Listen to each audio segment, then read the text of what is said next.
ఇప్పుడు ప్రజల్ని భయపెట్టడానికి, ప్రజల్ని భయభ్రాంతులకు గురి చేయడానికి, కాళేశ్వరం మీద శరామామూలుగా బురద జల్లడానికి పనికిమాలిన మాటలు మాట్లాడుతున్నాడు. ఏమంటాడు? 2022 వరదల ఫోటోలు చూపెట్టి అప్పుడు కన్నెపల్లి పంప్ హౌస్ మునిగింది అని చెప్పి అడ్డమైన మాటలు మాట్లాడుతున్నాడు. నేను వారికి చెప్పేది ఒకటే, ఇప్పుడు రెడీగా కన్నెపల్లిలో బటన్ నొక్కితే మోటార్లు పనిచేస్తాయి. పంప్ హౌస్ మంచిగా ఉంది, పాపం ఇంజనీర్లు కష్టపడుతున్నారు, నువ్వు పట్టించుకోకపోయినా వాళ్ళు మెయింటైన్ చేస్తున్నారు. ఒకవైపేమో నీళ్లు లేక రైతులు ఏడుస్తుంటే అదో విషాదం అనుకుంటే, నువ్వేమో ఒక పైశాచిక ఆనందంతో, సాడిస్టిక్ ప్లెజర్తో నీళ్లు ఉండి నీళ్ళు ఎత్తక మా మీద కోపంతో ఇష్టం వచ్చినట్టుగా వ్యవహారాలు చేస్తూ ఉన్నావు. ఇవాళ రాష్ట్రంలో వాతావరణ శాస్త్రవేత్తలు చెప్తున్నారు, ఇంజనీర్లు చెప్తున్నారు, మరి ఎల్నీనో ప్రభావంతో పైన ఎక్కడ నీళ్లు లేవు, సిస్టంలో నీళ్ళు ఎక్కడ ఉన్నాయా అంటే ఒకటే చోట కన్నెపల్లి దగ్గర ఉన్నాయి. గోదావరిలో అక్కడ ప్రాణహిత నుంచి నీళ్ళు వస్తూనే ఉన్నాయి. ఇది అక్టోబర్ వరకు కొనసాగుతుంది. ముఖ్యమంత్రి గారు వర్షాలు వచ్చే సూచనలు లేవని చెప్తా ఉన్నారు వచ్చే వారం రోజులు. మేము అందుకే చెప్తా ఉన్నాం, మేడిగడ్డ బ్యారేజ్ ముట్టే అవసరం లేకుండా దానికి 14-15 కిలోమీటర్ల పైన ఉన్న కన్నెపల్లి పంప్ హౌజ్లో అక్కడ వచ్చే నీళ్లతో, ఇప్పుడు అక్కడ 97 మీటర్ల మీద పోతున్నది, 93.5 మీటర్ల కాడ మీరు పంప్ హౌస్ చాలు చేస్తే చాలు, నీళ్లు అన్నారం పోతాయి, అన్నారం నుంచి సుందిల పోతాయి, సుందిల నుంచి ఎల్లంపల్లి, ఎల్లంపల్లి నుంచి మిడ్మానేరు, మొత్తం నేను చెప్పినట్టు అన్ని జలాశయాలు నింపొచ్చు. ఇది రాష్ట్ర రైతులు గ్రహించాలి. ఇది కాలం తెచ్చిన కరువు కాదు, ఇది కాంగ్రెస్ కక్షతోని మీ మీద రుద్దుతున్న కరువు అని రాష్ట్ర రైతన్నలు గుర్తించాలని చెప్పి నేను కోరుతా ఉన్నాను.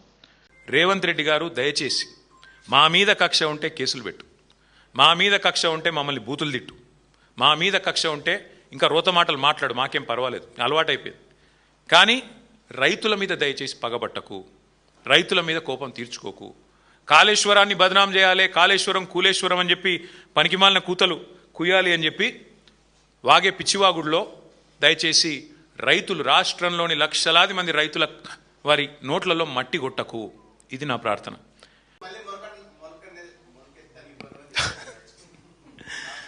ఇప్పుడు మొలవదనుకున్న రాష్ట్రాన్నే మొలిపించిన పార్టీ మాది.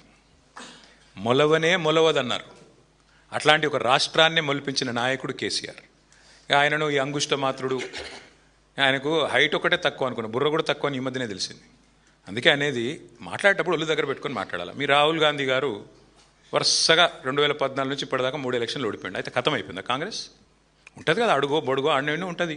అట్లాంటిది ఇంత పవర్ఫుల్ పార్టీ, రాష్ట్రం తెచ్చిన పార్టీ, అంత పవర్ఫుల్ నాయకుడు ఒక్క ఎలక్షన్లో మీ అన్ని అబద్ధపు మాటలు చెప్పి ప్రజలను గోల్మాల్ చేసి దొంగ ఓట్లతో గెలిచినావు నువ్వు. నీకే ఇంతుంటే, తెలంగాణ ప్రజల మీదకి తుపాకీ తీసుకుపోయిన నీకే ఇంతుంటే, తెలంగాణ తెచ్చిన మాకెంత ఉండాలని పెట్టుమని. అంత సిపాయి అయితే మొలకెత్తని అని అంటుండు కదా, పెట్టుమని. రాష్ట్రంలో ఎలక్షన్లు పెట్టుమని. ఉప ఎన్నికలు పెడతాడా, జిల్లా పరిషత్ పెడతాడా, లేకపోతే మొత్తం శాసనసభ రద్దు చేసి అసెంబ్లీకి పోతాడా, పొమ్మని చూస్తా. ఎందుకంటే ఆయనకు తెలుసు, ఆయన సర్వేనే చెప్తున్నది. ఇప్పుడు మిడ్ టర్మ్ అయిపోయింది బ్రదర్, మొత్తం 2.5 ఏళ్ళు అయిపోయింది. లాస్ట్ ఇయర్ ఎట్లాగో ఎలక్షనే, మిగిలింది 18 నెలలు. ఈ 18 నెలలు ఏం చేయొచ్చు అని చెప్పి ఆయన సర్వే చేయించుకున్నాడు. ఆయన ఒక్కడే చేయలేదు, ఇంకో 3 సర్వేలు, మొత్తం 4 సర్వేలు వచ్చినాయి బయటికి. 4 సర్వేలు గంటా పదంగా చెప్తున్నాయి. రేవంత్ రెడ్డి సర్వే కూడా స్వయంగా చెప్పింది 78 సీట్లతో బీఆర్ఎస్ అధికారంలోకి రాబోతుందని రేవంత్ రెడ్డి చెప్పి సర్వే చేయించుకుంటే అందులో కూడా వచ్చింది. బుర్రత కువ్వోడు, లుచ్చా రాజకీయం అని మాట్లాడారు కదా రేవంత్ రెడ్డి గారు. నేను అడుగుతా ఉన్నా, మీరు చెప్పండి, రాష్ట్ర రైతాంగం కూడా ఆలోచించాలని కోరుతా ఉన్నా. గోదావరిలో కళ్ళ ముందు 1,00,000 క్యూసెక్కుల నీళ్లు, రోజుకు 9 టీఎంసీల నీళ్లు వరదలాగా కిందికి పోతుంటే అక్కడ ఎత్తిపోయడానికి నీళ్లు లేవన్నోడు బుర్ర తక్కువడా, లేదా అయ్యా రైతుల కోసం ఈ పని చేయమన్నోడు బుర్ర తక్కువడా చెప్పాలి. కన్నెపల్లి దగ్గర 93.5 మీటర్ల కాడి నుంచే నీళ్ళు ఎత్తిపోసే అవకాశం ఉంటే రాజకీయ ద్వేషంతో కళ్ళు మూసుకున్న నువ్వు బుర్ర తక్కువడువా కాదా చెప్పాలి.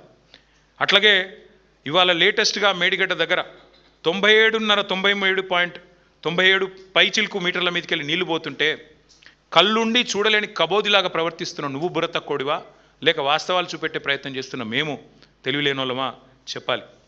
మేడిగడ్డ నింపితే భద్రాద్రి రాముడే ఉండడు అంటున్నా నీకు బుర్ర ఉందా అని నేను అడుగుతా ఉన్నాను. అట్లాగే పోలవరం వల్ల మునిగే ప్రమాదం ఉన్న భద్రాచలాన్ని పట్టుకొని మేడిగడ్డకు ముడిపెట్టి 44 గ్రామాలు మునిగిపోతాయని చెప్పి మరి ఒక మూర్ఖుడిలాగా బుర్ర తక్కువలాగా మాట్లాడుతున్న నీది తెలివి లేనితనమా లేక మాదా చెప్పాలి. అట్లాగే బీఆర్ఎస్ మాత్రమే కాదు, మేము రాజకీయ నాయకులం కావచ్చు, రిటైర్డ్ ఇంజనీర్లు చెప్తా ఉన్నారు కదా, కన్నెపల్లి పంప్ హౌస్ ఆన్ చేయొచ్చు ఇబ్బంది లేదని చెప్తే కూడా పెడచెవిన పెట్టినోని బుర్ర తక్కువడనలా ఏమనాలి చెప్పాలి. ఆ పంప్ హౌస్ కన్నెపల్లిలో బ్రహ్మాండంగా ఉంది అని ఇంజనీర్లు చెప్తుంటే పాత ఫోటోలు చూపెట్టి వికృతమైన రాజకీయాలు చేస్తున్న నువ్వు బుర్రతక్కోడివా? ఎదురుగా కనబడే నీళ్లు లిఫ్ట్ చేయకుండా రైతులను ఎండబెడుతున్నా మరి నేను ఏమనాలని చెప్పి నేను అడుగుతా ఉన్నా. 28 లక్షల క్యూసెక్లు, 28.5 లక్షల క్యూసెక్లు అంటే రోజుకి 247 టీఎంసీల నీళ్లు ఒక ఉప్పెనలాగొచ్చినా దాన్ని తట్టుకొని నిలబడ్డ మేడిగడ్డ, చెక్కు చెదరని మేడిగడ్డ 1,00,000 క్యూసెక్కులకే కూలిపోద్దంటే నేను బుర్ర తక్కువడనాలా ఏమనాలని నేను అడుగుతా ఉన్నా. మరి రైతాంగం మొత్తం కన్నెపల్లి నుంచి నీళ్ళు ఎత్తిపోయాలని కోరుతుంటే పట్టించుకొని ఉండి బుర్ర తక్కువడనాలా, లుచ్చా అనాలా, ఏమనాలి చెప్పాలని కోరుతా ఉన్నా. పాత గురువు గారికి గురుదక్షిణ ఇవ్వడానికి మరి నీళ్ళు కిందికి వదులుతున్నావా, దేనికి వదులుతున్నావా అని రైతులు ఏదైతే అడుగుతున్నారో దానికి సమాధానం చెప్పే దమ్ములేని దద్దమ్మని ఏమనాలని నేను అడుగుతా ఉన్నా.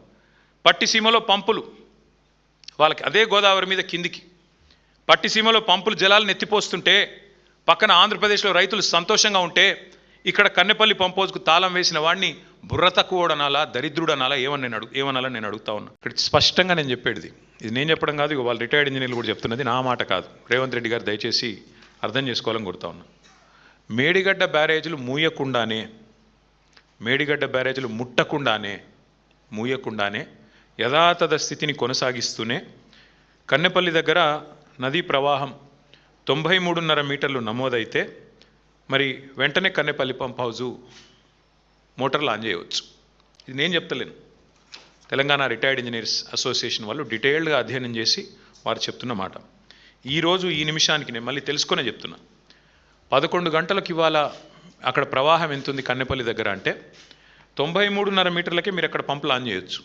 ఇవాళ ఈ నిమిషానికి అక్కడ 96.79 మీటర్ల మీదికెళ్ళి గోదావరి నది ప్రవహిస్తూ ఉన్నది. అంటే మేడిగడ్డతో సంబంధం లేకుండానే, మేడిగడ్డ బ్యారాజ్ను ఆ గేట్లను ముట్టకుండానే, దించకుండానే, కనీసం వాటి విషయంలో ఏమి చేయకుండా యాజ్ ఇట్ ఈజ్ ఉంచుతూనే మీరు బ్రహ్మాండంగా నీటిని పంపింగ్ చేయవచ్చు. దీనివల్ల ఏం జరుగుతుంది?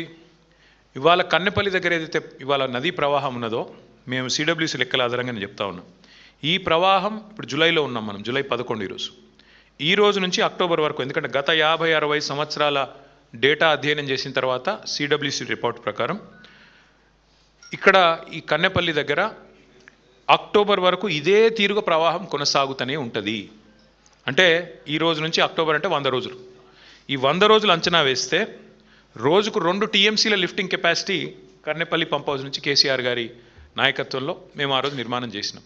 అంటే రోజుకు 2 టీఎంసీలు 100 రోజులు అంటే 200 టీఎంసీలు. 200 టీఎంసీలు కనుక మనం చూసినట్టయితే total storage capacity on Godavari మొత్తం చూస్తే మీరు 418 టీఎంసీ, ఇప్పుడున్న దానిలో 94 టీఎంసీలు. అంటే ఇంకొక 100 రోజులు లిఫ్టింగ్ చేస్తే 200 టీఎంసీల నీళ్లు లిఫ్ట్ చేయొచ్చు. దాంతో ఏమవుతుంది? మిడ్ మానేర్ నిండుతుంది, లోవర్ మానేర్ నిండుతుంది, ఎస్ఆర్ఎస్పి నిండుతుంది, మల్లన్న సాగర్ నిండుతుంది, కొండపోచమ్మ సాగర్ నిండుతుంది, అనంతగిరి రిజర్వాయర్ అది నిండుతుంది, మలక్పేట్ రిజర్వాయర్ నిండుతుంది, బస్వాపూర్ రిజర్వాయర్ కూడా నిండుతుంది.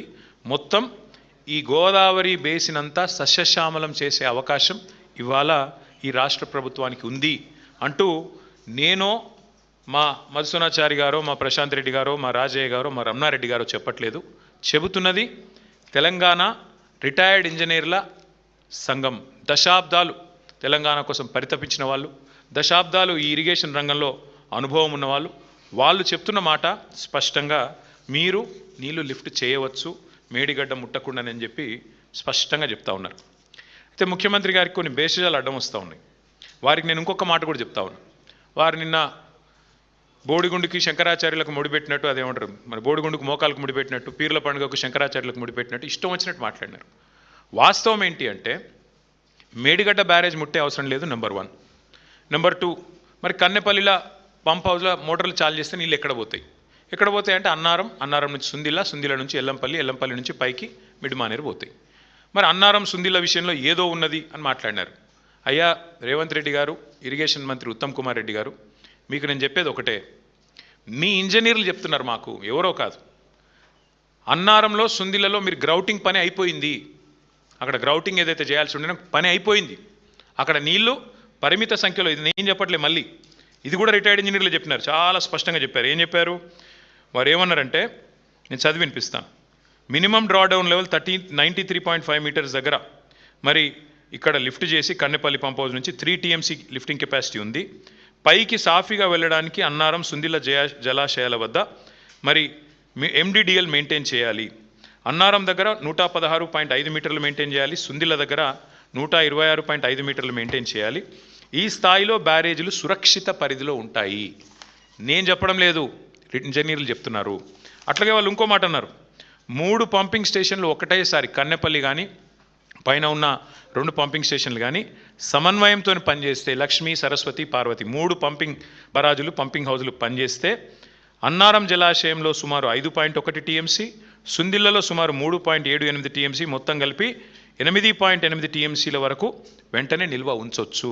ఆ పైకి మరి వెంటనే వాటిని లిఫ్ట్ చేసినట్టయితే బ్రహ్మాండంగా ఎల్లంపల్లి దాకా నీళ్లు పోతాయని చెప్పి వాళ్ళు చెప్తా ఉన్నారు. ఇంక ఎల్లంపల్లి నుంచి పైకి మొత్తం సిస్టమ్ నింపుకోవచ్చు. రాబోయే 100 రోజుల్లో 200 టీఎంసీలు నింపొచ్చు. ఇది నా లెక్క కాదు, మా పార్టీ లెక్క కాదు, మా నాయకత్వం లెక్క కాదు, అధికారుల లెక్క, ఇంజనీర్ల లెక్క. ముఖ్యమంత్రి గారికి ఇవి ఒప్పుకోవడానికి బేసిస్ అడ్డం వస్తున్నది.